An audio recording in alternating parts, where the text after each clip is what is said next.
So some people might think I've overdrawn the picture of Southern economic failure between the 1860s and the 1930s, and maybe that's the case. We could argue about that if you want. But it's still the case that by the 1930s, a lot of people think it hasn't worked, and there are a lot of pieces of evidence suggesting that it hasn't worked, that the South has not been able to transition to a modern capitalist economy in any real sense.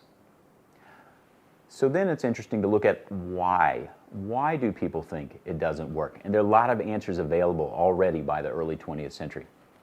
And one thing to keep in mind about these answers is we still hear these answers. When we talk about why different parts of the underdeveloped world remain underdeveloped, you will still hear variants of these answers offered. So let's look at the suggestions or the claims that are made. They're kind of they're about 4 specific categories, and we'll talk briefly about each one. The first one is that there's something fundamentally or essentially different about people in the South. There's something biologically different, in fact. And of course, with the South, there's a long and extensive history of racial arguments that have been offered already by the 1860s and 70s to explain Southern difference. In other words, to make a long story short, what's different about the South is that there are lots of African Americans. And many whites in the late 19th and early 20th century, even the descendants of abolitionists, have shifted to believing that there's something essentially different about African Americans and essentially substandard, if you will, essentially inferior to whites. So the argument then becomes, of course, the South cannot industrialize because it doesn't have enough white laborers and it has too many black laborers. They're inefficient, they're lazy, et cetera, et cetera. All of these arguments are offered. So that's the racism argument is the first argument. The second argument is a climate-based argument. And that is that the South is too hot. And this makes it so that people don't work efficiently enough. And if you don't work efficiently enough, then you're not going to be successful in a competitive capitalist economy. We see this again and again. Varieties of the climate-based argument appear in talking about areas around the world, particularly tropical areas. And they don't just talk about climate, they talk about things like disease as well. The impact of those kind of factors makes a population supposedly unable to fully participate in a modern capitalist economy. So the third argument, which was frequently made by white Southerners, was that the South itself was treated by Northern corporations and by the federal government as a sort of colonized society. And they actually had some evidence for some pieces of this. For instance, the South could boast by the early 1900s a pretty significant cluster of iron and steel manufacturing factories, particularly around Birmingham, Alabama. But Birmingham steel and iron was always priced by the large corporations which control those factories, corporations typically based in Pittsburgh, at slightly higher than the price of Pittsburgh steel. Now, obviously, this made Birmingham steel less competitive than Pittsburgh steel. But the South didn't have the capital. There was no, to break the control of U.S. Steel, there was no individual corporation that was going to be able to wrest the control of all those factories away and price Birmingham steel at a price that was competitive with Pittsburgh steel.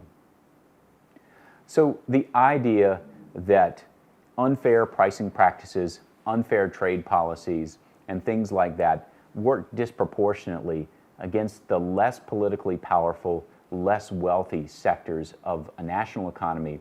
We also see this today. This is another argument about the international economy, which argues, for instance, that trade barriers, often ones that are unseen or hidden deep in the regulations of Western countries, prevent the exports of particular underdeveloped countries from being competitive in international markets. And then there's one more argument, which is used to explain Southern underdevelopment by the 1930s. And that is the fact that the economy as a whole is a low-wage economy. Now, the low wages of the Southern economy are precisely what, for instance, get Northern textile companies to go and invest in small towns along the fall line of the North Carolina and South Carolina Piedmont. So it might seem contradictory that this keeps them underdeveloped.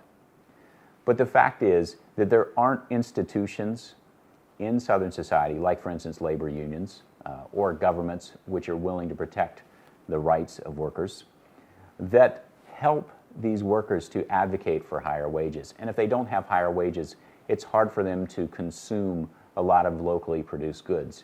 And this keeps down the number of other factories. This keeps the economy of those regions of North and South Carolina focused on textile manufacturing. It keeps them linked in a dependent relationship to northern markets. In addition to the lack of labor unions, the lack of advocacy for labor.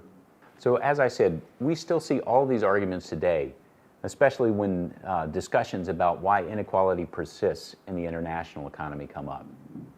Now, all of these are used, they don't always take the same form. For instance, the racist argument that was used openly, publicly until the 1950s in the United States persisted a little longer in talking about international development, but it soon also became something that wasn't viewed as politically correct to talk about in public.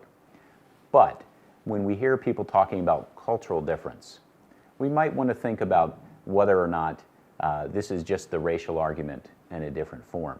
We might want to think about whether what we're still hearing is an argument that says that there's an essential difference between people A and people B that means that people A are cut out for and worthy of enjoying the fruits of modernity and industrial capitalism, and people B should remain trapped in a low-wage economy, essentially as the sort of support services of the prosperity of people A. As I said, we still hear that argument, and we need to be alert for when we hear those arguments. As I said, also, there were a total of 4 arguments, and the other 3 seem to be still in play in some key ways when we think about the differences between those areas of the world economy which continue to benefit the most from modern-day capitalism and those which benefit the least. It still seems that basic problems of climate and disease and the physical environment, basic necessities, these are unequally distributed.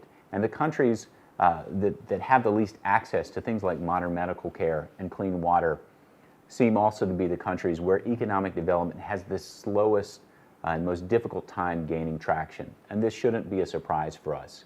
If, for instance, women in Africa often have to walk miles and spend hours every day getting water and fuel, it's probably no surprise that it's harder for them to create entrepreneurial efforts in the economy. It's harder for them to take advantage of things like micro-lending and so on than people who have greater access to those kinds of goods. Meanwhile, I think also the argument that the rules of international capitalism don't always favor the poorer countries that specialize in 1 or 2 commodities. I think that's also quite true, and there's a lot more to be said along those lines. But that argument seems to have some real purchase as well. And finally, it's also the case that where economies really take off the most rapidly, that development is often associated with a broadening of purchasing power. More consumers mean more products getting sold, obviously, and also a greater variety of products getting sold, and greater opportunities for entrepreneurs to open up small, medium, and even large-sized endeavors. These things are simply not possible when labor is kept poor, where people are paid near starvation wages.